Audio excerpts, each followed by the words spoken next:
कुछ समय से चीन और रूस की दोस्ती बढ़ती दिखाई दे रही है। भारत और अमेरिका से मिल रही चुनौतियों के कारण चीन ने रूस के साथ संबंध बेहतर करने की कोशिशें शुरू कर दी हैं। रूस के साथ मिलकर चीन ने एक क्षेत्रीय सुरक्षा मंच बनाने की योजना बनाई है।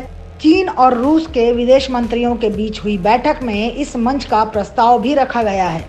दोनों देशों ने क्षेत्रीय विवादों के नाम पर सुरक्षा के लिए छोटे छोटे समूह बनाने की अमेरिकी नीतियों के ऊपर जमकर हमला भी बोला।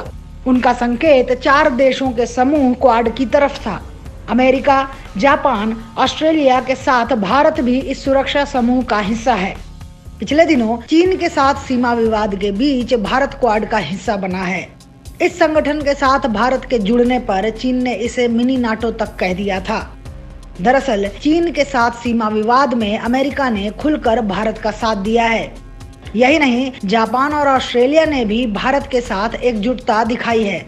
ऐसे में चीन अलग थलग पड़ गया है और नए साथी ढूंढ रहा है।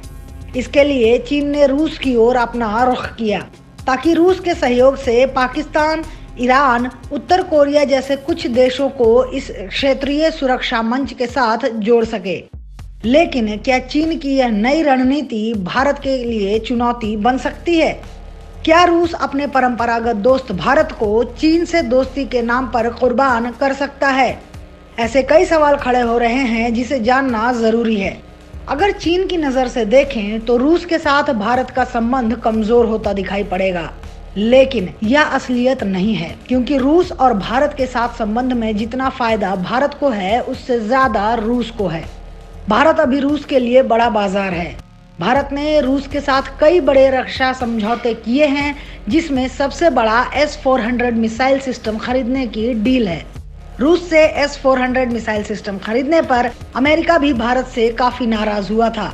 अमेरिका ने इसके बदले पेट्रियट 3 देने की पेशकश की थी, लेकिन भारत ने रूस से ही विमान खरीदने का फैसला किया। हालांकि अमेरिका के लिए यह एक बड़ा झटका था, लेकिन उसने भारत के साथ संबंध खराब नहीं किए। एक और जहां S-400 खरीदने पर अमेरिका ने तुर्की पर प्रतिबंध लगा दिया था, तो दूसरी ओर भारत के साथ उसने प्रतिबंध की जगह संबंध और भी मजबूत किए। उसी तरह रूस भी केवल अमेरिका और भारत के बीच संबंध मजबूत होने के कारण भारत के बदले चीन के साथ जाना नहीं चाहेगा। रूस ने कभी चीन के ऊपर भरोसा नहीं किया है।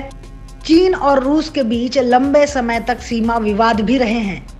हालांकि चीन के साथ कुछ संगठनों में शामिल होने की बात करके रूस ने भारत के ऊपर दबाव बनाने की कोशिश जरूर की है, ताकि भारत अब उसके साथ कोई और बड़ा सौदा करे। लेकिन भारत अब किसी के दबाव में आने वाला देश नहीं है। एक उभरती हुई महाशक्ति के तौर पर भारत ने अब दुनिया में ऐसा मकाम बना लिया है कि अब इसे किसी एक महाशक्ति के इशारों पर चलने की जरूरत कतई नहीं है। सुरक्षा परिषद में भी भारत को केवल रूस या अमेरिका के भरोसे नहीं रहना, बल्कि फ्रांस और ब्रिटेन भी भारत का सहयोग करने को तैयार रहते हैं। इसलिए चीन और रूस के बीच थोड़े समय की बढ़ती नजदीकी भारत के लिए बड़ी चुनौती नहीं बनने वाली। अगर आपको हमारा वीडियो पसंद आया हो तो इसे लाइक करें, इस चैनल को सब्सक्राइब करें और हाँ, बेल आइकन भी दबाएं ताकि आप तक हमारे वीडियो की नोटिफिकेशन पहुंचते रहें। हमसे जुड़े रहने के लिए अपने सुझाव हमें कमेंट बॉक्स में देते रहें। हमें आपके सुझाव का इंतजार रहेगा। हमारे साथ जुड़ने के लिए धन्यवाद।